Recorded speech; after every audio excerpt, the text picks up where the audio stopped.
Sabi ko nga kay Founder Pangaw at kay General Lim, hindi na maghihiwalay ang crime watch at saka guardian hanggang sa katutusan ng mundo.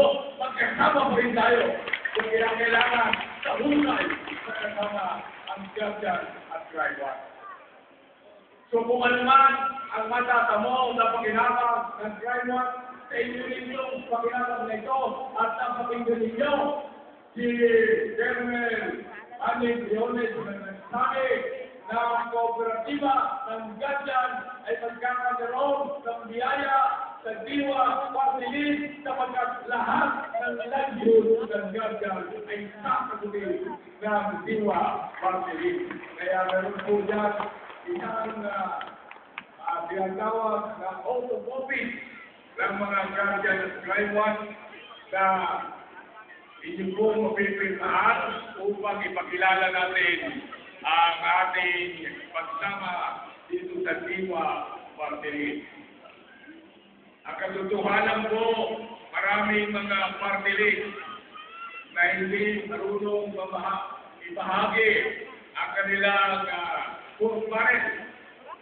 Ngunit itong party list na kung tawagin ay Diwa, ibabahagi po nila ang kanilang purpares sa crime watch at saka sa mga guardian, hindi lamang sa pamamagitan ng livelihood, kundi pati na ang pabahay ng ating mga membro sa buong Pilipinas. Meron po kayong matatanggap mamaya na pabahay ng crime watch dito po sa Batangas. Yung po mga taga-Batangas, meron na po tayong pabahay sa Lipa at saka sa Ibaan.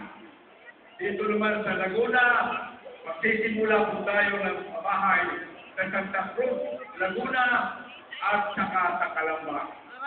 Dito naman sa Quezon, ipinakita na sa akin ni Tony kung saan natin itatayo ang pabahay ng Guardian Crime Watch tungkol sa Candelaria. Meron tayong 12 hectares na bubuktan bilang pabahay ng Guardian. Hindi tayo po kakahimik, hindi po tayo titigil na habang walang magabahay ang ating miyembro, sisiguraduhin natin na bago matapos ang termino ni Noynoy Aquino, Presidente Noynoy, lahat ng Guardian ay dapat sa iyong sariling magabahay.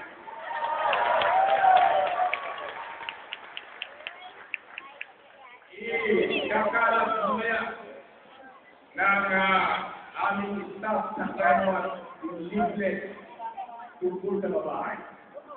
Ang babayaran ng bawat isa ay 168 pesos lamang isang araw.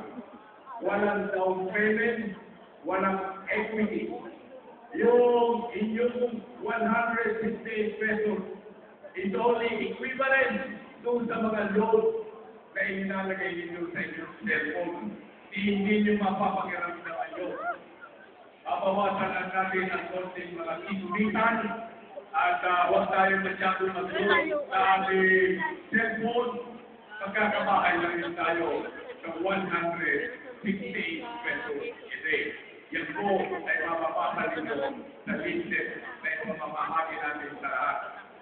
At ang isa pong may papangako sa inyo ng Diwa Party List. Narito po si Colonel Leones at sabi ko na, ito ni Kapanan, huwag mo lang ang pagkakitong tao ito hanggang hindi lumalabas lahat yung kanyang ipinagapo kanina at ang isa sa mga pangako niya ay magkakameron ng 44 center ang bawat Guardian dito sa Central, sa Southern Tagalog at saka sa Cebu sapagkat narito po yung Regional Chairman ng Crime Watch sa Cebu, si Ernesto Flores. Ihanda na ninyo yung isang 100 square meter sapagkat magdodonate po sa pondo ng party list ng isang tinatawag natin 44 center sa na kung saan ay doon na rin natin gagawin ang mga training, ang mga livelihood program at mga movement or action ng bawat guardian sa ibang lugar at ito po ay kakang-kakya at 70 million pesos na gold barrel every year na diwa na ipamamahagi sa kakyan at saka sa membro ng crime watch. Ang aking pong kinagagalak ngayon ay sapagkat nalaman ng Department of Interior and Local Government na ang guardian at CCW ay nakikita mo sa bawat sulok ng Pilipinas. Kaya pinabuti ni Secretary J.C. Robredo na gawing citizens arm ng DILG ang crime watch at sa ngayon ang ating ID ng crime watch ay may firma na ni Secretary Robredo at pwede na ninyong pakinabangan sa anumang bagay. Hindi po kayo mapapahiya kung kakausapin ninyo ang mga otoridad sapagkat ito ay may firma mismo ni Secretary Robredo. Yun po ang bagong ID ng Citizen Crime Watch na inyong makikita doon sa kaliwang table na yun. Kung inyong pong titignan upang kayo naman ay maging member na rin ng CCWDILG monitoring group ng Department of Interior and Local Government. Sinabi nga ni Founder Haraw, ano ang imomonitor ninyo? Ano ang iwawas ninyo? Bakit ginawa ng DILG na tayo ay isang monitoring group? Sinong babantayan natin? Mapuwera po sa katahimikan, ang babantayan natin ay yung mga ahensya sa ilalim ng DILG. Ano po yung mga ahensya sa ilalim ng DILG? Ang PNP, Bureau of Scale and Technology, yung po Bureau of Fire Prevention, at saka NAPOLCO. Babantayan po natin yan.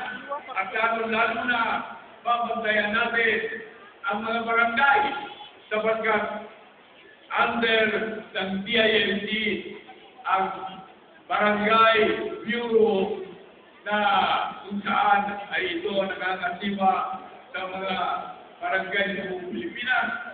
Kaya kung pwede na tayong magpatulong ng mga kurakot sa barangay official sapagkat ang ating po ginawa na at itinatag ang CCW, Panday Kurakot at nakaumang ito ng mga napastangang barangay official na kung saan tayo rin ang naatakang mag-monitor ng mga katarangkaduhan ng barangay official sa iba't ibang barangay sa buong Pilipinas.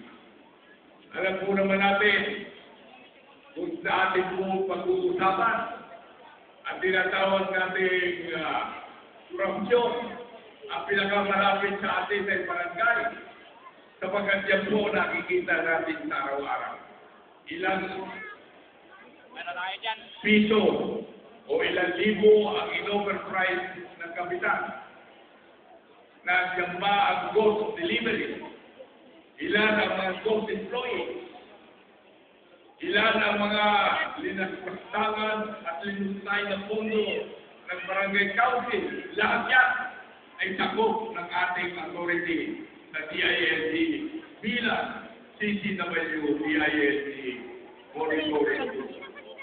Ako po ay nasisihan na dito ninyo itinaos ang inyong 6 academics na kung saan ay dito po sa Candelaria, dyan po kami nagpirmahan dito ni Kapalan upang itatag ang guardian crime. Nasisihan ako na dito sa Laguna na nagkaroon kayo ng diwang ng inyong sa anniversary sapagkat kung hindi po nyo na itatanong noong sa panahunan ng ating mga bayani, ang aking pong lolo, yung pong ama ng aking ina, ay ay si General Miguel Malvar.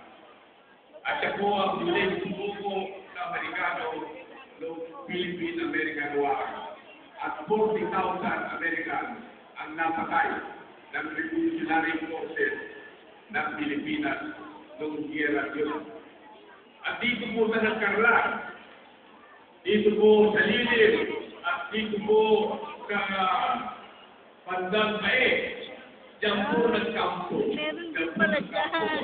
Kaya pala sinusuto. Nakasama ang puwersa ni General Marciano Rizal. At bago nakuha ng Amerikano ang buong Calamba, ang buong Laguna, inabot ng 6 na buwan na usbusang bakbakan at napakaraming namatay na Amerikano bago na agaw ng mga Amerikano sa kamay ng mga revolusyonaryo ang Laguna, lalo-lalo ng Calamba, kung saan yung nagtuta at puwersa ng aking lolo, General Miguel Malvar. At